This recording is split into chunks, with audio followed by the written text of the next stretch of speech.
How do you really know how well your investments are doing? I mean, it's probably the most important question for any investor, right? But the answer, well, it's not always as simple as it looks. Today, we're going to get to the bottom of it by comparing two really important metrics, CAGR and XIRR. We'll figure out which one tells you the true story of your returns. So, let's start with a little puzzle.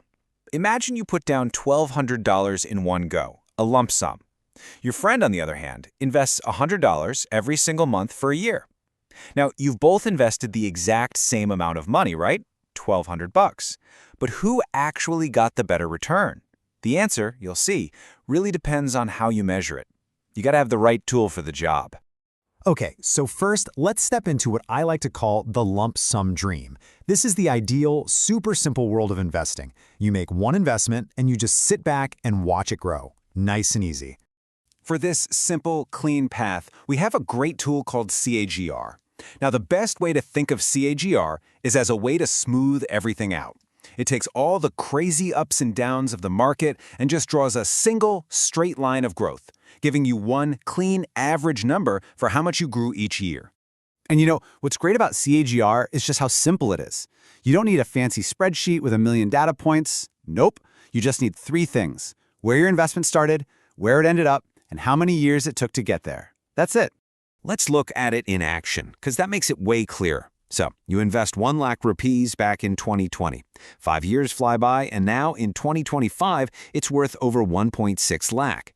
You plug those numbers into the formula, and boom, you get a clean CAGR of 10%. It's like your investment grew by a steady 10% every single year. So simple, so clear.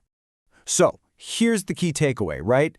CAGR is awesome for that set it and forget it kind of investment. It's perfect if you just want to compare, say, two different mutual funds you bought at the same time. But what happens when life and our investments get a little bit more messy? Because let's be real, for most of us, reality is messy. Investing isn't usually a single event. It's a journey with lots of twists and turns. Yeah, the real world involves things like SIPs, systematic investment plans, where we're putting in money every month. Or maybe you get a bonus and decide to throw some extra cash into your portfolio. Sometimes you even need to pull some money out. It's dynamic, it's staggered, it's just not a straight line. So, this brings us to the big question. What on earth happens when you try to apply that simple straight-line logic of CAGR to this messy, complex, real-world portfolio? Well, it breaks. It gives you a misleading number. And that's because CAGR has a massive blind spot. It completely ignores when you made each investment. And in the real world of investing, my friends, timing is absolutely everything. For this, we need a much smarter, more precise tool. And that's when we call in the hero of our story, XIRR. This is the tool that's built for complexity. This is how we get the real picture of how we're doing. So XIRR stands for Extended Internal Rate of Return, and it's designed specifically for the messiness of real life.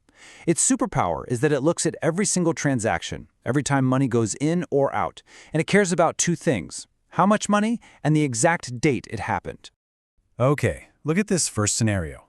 Everything's happening on January 1st, perfectly spaced a year apart. Super neat and tidy. In a case like this, XIRR calculates a return of about 12%. Simple enough. But just watch what happens when we only change the dates. Now look at this. The cash flows, the amounts of money are exactly the same, but the dates are all over the place. We get our money back a little later in the year. And because XIRR pays attention to those specific dates, it shows our actual return dropped all the way to 9.6%. Same money, different timing, completely different result. That's the power of XIRR. And that right there is the bottom line. XIRR is so precise because it respects the calendar. It truly understands that money you invest in January has more time to work for you than money you invest in June. When you invest is just as critical as how much you invest. So how does it do this? I mean, how does XIRR pull off this incredible precision? Well, it has a little secret up its sleeve, and it's all about how it counts.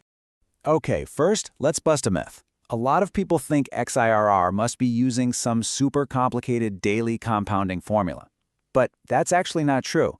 As experts like the folks at Property Metrics point out, the real secret isn't in some crazy compounding. It's much simpler. It's all about how it counts the days. And this brings us to a neat little concept from the world of finance called the day count convention. Honestly, just think of it as a rulebook. It's the official rulebook that formulas use to measure the passage of time.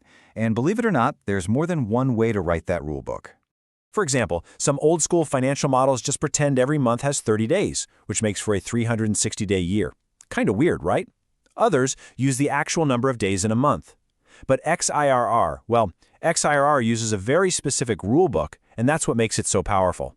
And here it is. This is the secret sauce. XIRR uses what's called the actual/365 convention. It counts the actual number of days between every single one of your transactions and then annualizes it over 365 days. That's why it's so precise. It can handle leap years, months with 30 or 31 days, and any random date you throw at it. It counts every single day. Okay, deep breath. We've covered a lot. So now that we know the secret to XIRR's precision, what does this all mean for you? How do you pick the right tool for your own investments? It really boils down to this.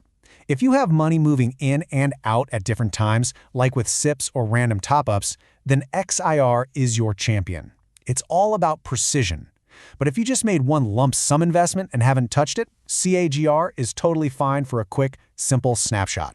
It's the classic showdown. Precision versus simplicity. So let's make this super actionable. Just 3 simple steps. First, just look at your own investing style. Are you a one-and-done lump sum person, or are you investing regularly? If it's a lump sum, go ahead, use CAGR. It's fast and easy. But if you're doing SIPs or adding money at different times, you absolutely have to use XIRR. It's the only way to get a truly honest and accurate picture of how you're doing. You know, at the end of the day, being a smart investor isn't just about picking the right stocks or funds. It's about knowing how to accurately measure your own progress. So, the question I'll leave you with is this. Now that you know the secret to precision, how are you going to measure your success? You've got the knowledge now. Go use it.